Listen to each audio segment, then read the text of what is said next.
Even the way Allah gave us the gift of His name is to tell us you are dealing with someone like as no one else.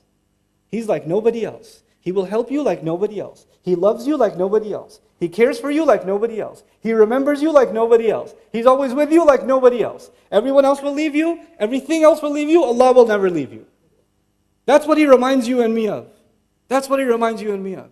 When you say Bismillahir Rahmanir Rahim, you're actually asking Allah's help. But human beings need different kinds of help. When you're sick, you need someone to cure you. When you're tired, you need someone to help you. When you're confused, you need someone to clarify for you. When you don't know, you need someone to educate you. When you're lost, you need someone to guide you. It's not one kind of help. If you're hungry, you don't need to be educated right now, you need to be fed. It's a different kind of help. So when you ask Allah for help, then at a different occasion, you need a different kind of help. And of course, every one of Allah's names provides a different kind of help. When Allah calls Himself Al-Hadi, the one who guides, then of course the help He will give us, that He'll guide us. When He calls Himself the provider, Ar-Razaq, Ar-Raziq and Ar-Razaq, the one who provides over and over again, then obviously He's in that name, He's going to be giving me provision. When He calls Himself Dhul Quwwatil Mateen, the one who has extended might, extended power, then I need strength, I'm weak. And I'm going to call on Allah's power to grant me some of that power myself, so I can accomplish what I need to do. So every one of Allah's names gives us a different kind of help. But when I wake up in the morning, and I'm just getting out of bed, and out of my mouth comes Bismillahir Rahmanir Rahim, just like that, I just say, I don't think about which name do I need right now. Do I need Allah to give me the strength to get up? Do I need Allah to guide me this morning? Do I need Allah to help me plan my day? Do I need Allah to provide me halal rizq? Do I need Allah to provide me peace in my family and security? Which name of Allah should I call on? And it is the gift of Allah that by using just the word ism, it is all of the names of Allah, all of the unique qualities of Allah, all of the beautiful things about Allah that you included just inside the word ism, whether you thought of all of those names or not. This is the mercy of Allah. I could not have thought of all of the things that I need from Him. Because I don't need one thing, I need too many things. I'm in too much need. And so I can't even think of all of those names. But He gave us an incomplete statement on purpose, because what you do next completes it. In the name of Allah, I eat. In the name of Allah, I get out of bed. In the name of Allah, I wash my face. In the name of Allah, I get in my car. Everything you do is actually completing Bismillahir Rahmanir Rahim. It is as though this beautiful gift of Allah was waiting to complete everything you do. It's the other way too. And now you know what you understand? There's lazim and malzoom. If you do anything without Bismillahir Rahmanir Rahim, it's incomplete. This was a part of it. When we say Bismillahir Rahmanir Rahim, we're acknowledging something about Allah. That every one of His qualities, everything that He does, is something that's unique to Him. It cannot be confused with anyone else. The way Allah shows mercy, the way Allah guides, the way Allah provides, the way Allah plans, the way Allah does anything that He does is unique to Him. It cannot be compared. That is His unique mark. That's the first thing. But the second thing also is that everything Allah does, whether you understand it and I understand it or not, has beauty in it. Everything Allah does has beauty in it. And that's just inside when we just invoke the name Ism. But now let's take this a step further. When we say in the name of Allah, instead of just saying, you're just mentioning Allah, just calling on Allah, but actually invoking the name of Allah, and actually by invoking the name, the uniqueness of Allah and the beauty of all of the qualities of Allah, we're actually, like Imam Al-Alusi rahimahullah commented, al-ba'u lil-isti'ana, that you're asking Allah's help. The old Arabs before Islam, they used to have 10 degrees of love. The lowest of them was hub. The lowest of the degrees of love was hub, and they would have 10 degrees. And the 10th one will kill you. You love someone so much, you become so obsessed that you can't even eat, you can't even sleep, it just kills you. It's unhealthy. The ninth one actually is called wala or Allah, from which the word ilah comes. And the word wala means a kind of love that when you have it, you don't feel pain. When you have it, you don't feel hunger. You don't feel sadness.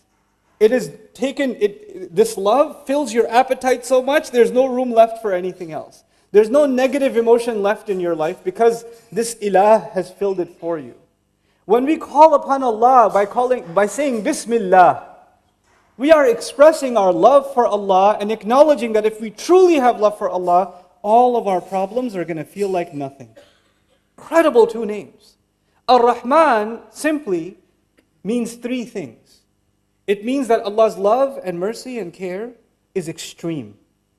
Mubalagha means it's beyond what you can imagine.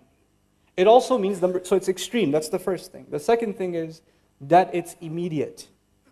The second thing is that it's immediate, which means you don't have to wait for it. It's happening right now. And the third of the meanings of when you use fa'lan, that's the scary one, it's actually not permanent. It's extreme, it's immediate, but it's not necessarily permanent. When you say, for example, in Arabic, atshan means thirsty. Thirst is not permanent. When you say jaw'an is extremely hungry. It's extreme, it's immediate, but it's not permanent. When you say ghadban, extremely angry, it's not permanent. Well, for some people it is, but yeah, for most people it's not permanent. You know? But the beauty of the Arabic language and the beauty of how Allah chose to describe Himself, this is a kind of mubalagha. Even if it's temporary, it doesn't go away on its own. If you're thirsty, the thirst will not go away on its own until you use water. If you're hungry, hunger will not go away on its own until you eat food.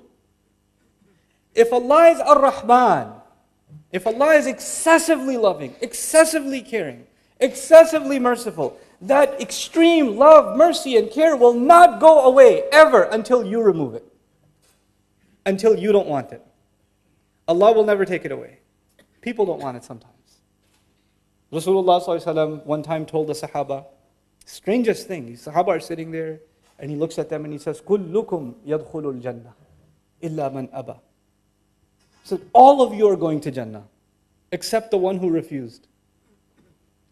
This why would? And even the Sahaba asked the same question that came in my head. وَمَنْ يَأْبَى مِنَّا يَا رَسُولَ اللَّهِ. Who's gonna refuse? Why would we refuse to go to Jannah? He says, مَنْ أَطَاعَنِي دَخَلَ الْجَنَّةِ وَمَنْ أَبَانِي فَقَدْ أَبَى مَنْ عَصَانِي فَقَدْ أَبَى. Whoever obeyed me, whoever came to me, because he's the بِالْمُؤْمِنِينَ رَؤُوفٌ رَحِيمٌ, he's the merciful messenger of Allah. Whoever came to me in obedience wanted to go to Jannah. Whoever forgot about me, disregarded me, he didn't want to go. You and I can remove ourselves from Allah's mercy. Allah will not close the door. We close the door. And sometimes you close the door for many years. Sometimes you close the door for many, many years.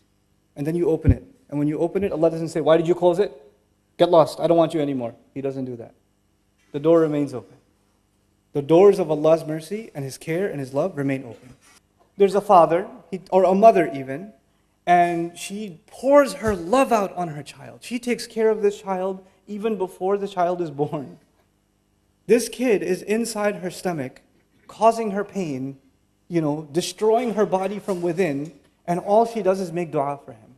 When will you ever find another human being, all you do is cause them pain? Every day goes by, the womb gets heavier and heavier. Now she's throwing up even more and more and more. Food starts tasting like paper. She can't even sit down straight. Her back hurts all the time. She's even hurting when she's sleeping. She has to and she's worried about her, and she's hungry all the time because the baby takes all the food. And it doesn't even taste good for her to eat.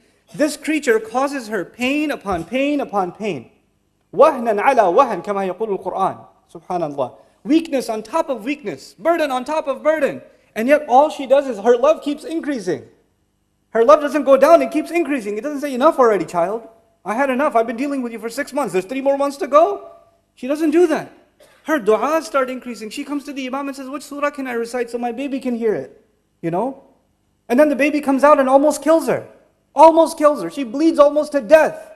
And when will you ever have someone that bleeds you? That almost kills you? And the first thing you want to do is take care of them and hug them and feed them. That's your mother. That's what she does. And that's just what she did at birth.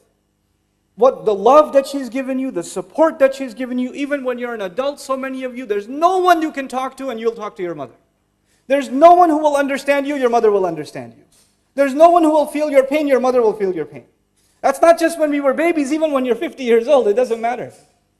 And that mother, somebody goes to her, the son goes to her and says, Mom, you're so great. You make such good roti. Please help me. And the mother's thinking, that's all I'm good for? I've done nothing else for you but make roti? That's the one thing that came in your mind? All the other sacrifices I made?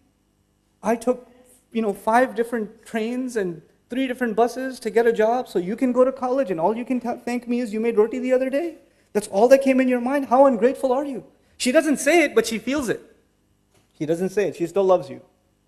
But you and I, no matter how hard we try, we can never acknowledge the goodness of our mother. We can't do it. If we were to call on Allah with one name, imagine you called on Allah, Ya Razzaq, Bismil Razzaq.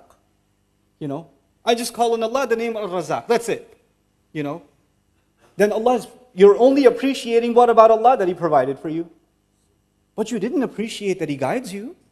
You didn't appreciate that He protects you. You didn't appreciate that He secures you and gives you good people in your life. You didn't appreciate that He gives you knowledge.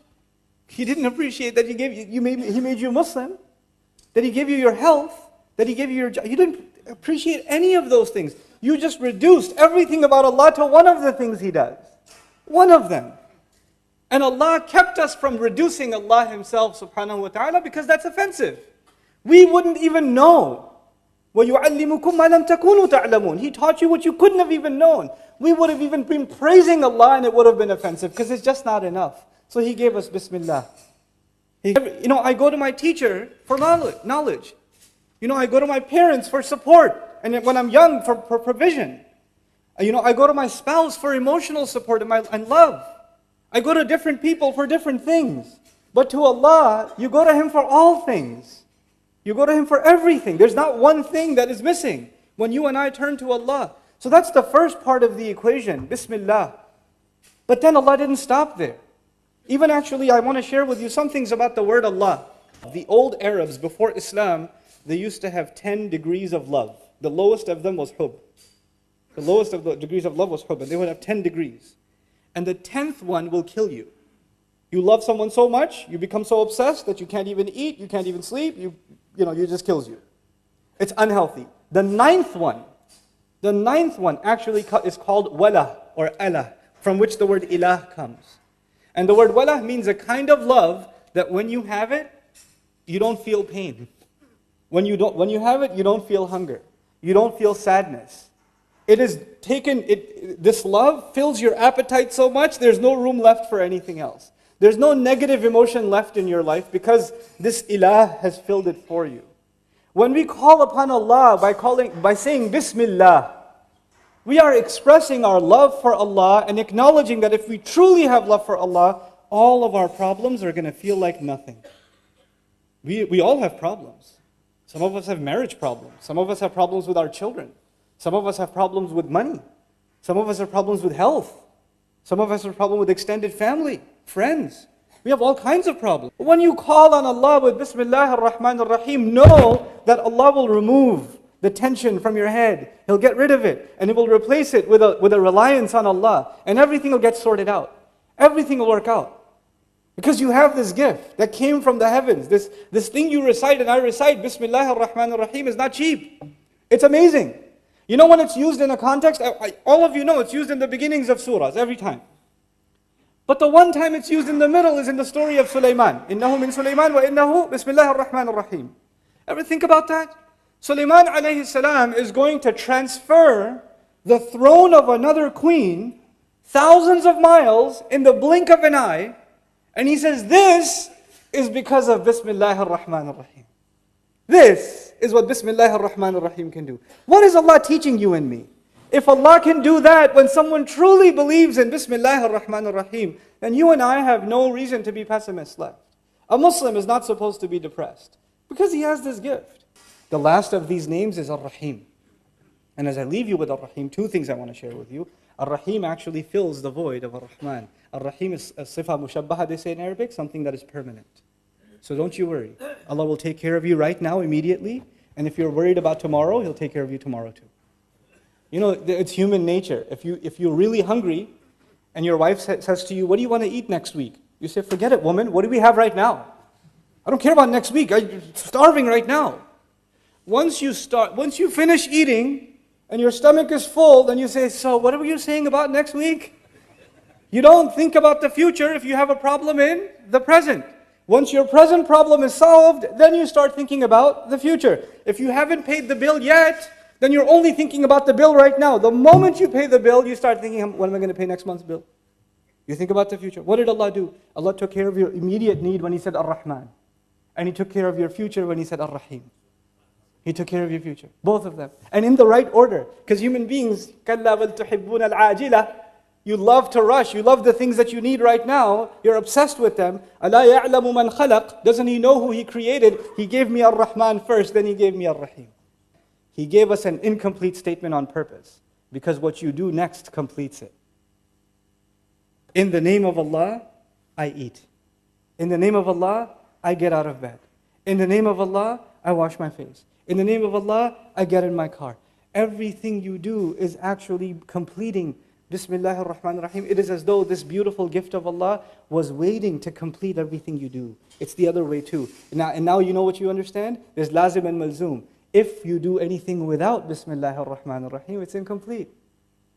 This was a part of it.